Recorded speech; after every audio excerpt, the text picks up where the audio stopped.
Salut à toutes et à tous et bienvenue, j'espère que vous allez bien. Comme promis, je reviens vous parler du livre L'enfant et le dictateur, donc qui a été coécrit par Xavier-Marie Bonneau et Marion Leroy-Dagan, que vous pouvez trouver aux éditions Belfond. Donc en 1989, il y a eu une pleine révolution roumaine que toutes les télévisions du monde entier, enfin où toutes les télévisions, pardon, ont révélé la face la plus noire de l'univers concentrationnaire du régime communiste de Nicolae Ceausescu. Ça a été un choc parce que devant les caméras, en fait, on voyait, il y avait des enfants dans leur lit à barreaux qui se balançaient, qui étaient vraiment hagards.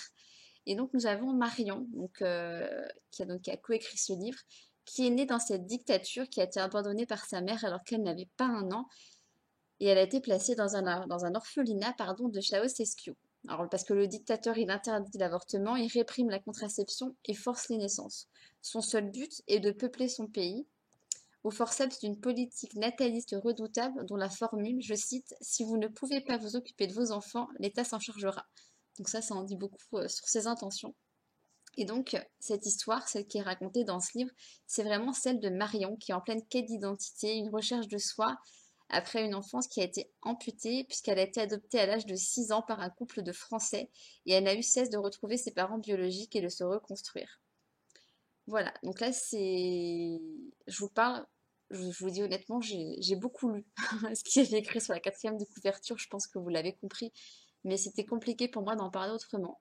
En ce qui concerne mon avis, j'ai trouvé que c'était un... Alors déjà, j'ai appris beaucoup de choses parce que je connaissais absolument pas cette partie de l'histoire. Je connaissais rien du tout. Je savais que Ceausescu était un dictateur, mais je n'en savais pas plus sur lui. Ben là, j'ai appris beaucoup de choses, donc c'est une lecture qui est enrichissante et c'est un témoignage qui est vraiment touchant, émouvant, mais qui est pas non plus, enfin c'est pas raconté dans le tragique pour faire du tragique et puis pour choquer les gens. Non, je pense que, enfin moi en tout cas, je l'ai pas pris comme ça. J'étais très émue, j'ai versé ma petite larme, alors c'est assez rare. Je pleure rarement dans mes lectures, mais là j'ai passé un bon moment, j'ai trouvé que c'était vraiment très très bien écrit et que tout était très bien retranscrit. Voilà, tout le parcours qu'elle a pu faire ouais, pour partir en quête de son identité, j'ai trouvé que c'était très bien raconté.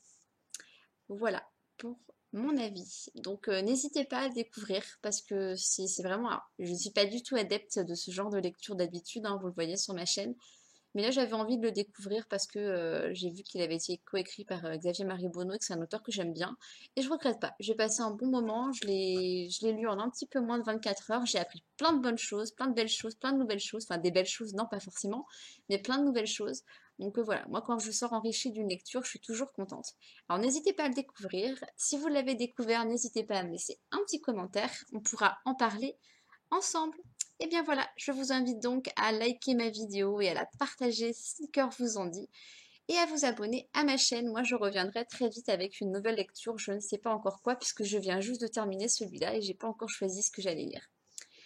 Je vous dis donc quand même à bientôt. Salut!